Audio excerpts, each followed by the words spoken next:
ធម្មជាតិសន្សំនៅអារម្មណ៍ឬក្រេះរេះនៅអារម្មណ៍ចិត្តមាន4ប្រភេទគឺកាមាវចរៈចិត្តប្រព្រឹត្តទៅដល់ច្រើនក្នុងកាមភូមិឬកាមភពឬកាមបុគ្គលមាន54ដួងគឺ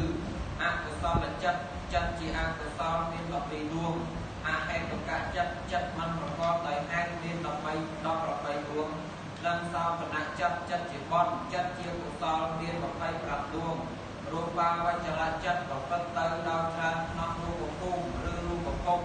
ឬរូបបុគ្គលមាន15ដួងគឺកុសល5វិបាក5និងកិរិយា5អរូបាវចរៈចិត្តចិត្តដែលប្រព្រឹត្តទៅដល់ច្រើនក្នុងអរូបភូមិឬអរូបភពឬរូបឬអរូបបុគ្គលមាន12ដួងបានដល់កុសល4វិបាក4និងកិរិយា4លោកុត្តរចិត្តចិត្តរួចផុតចាកលោកមាន8ដួងបានដល់អ្នក4និងផល4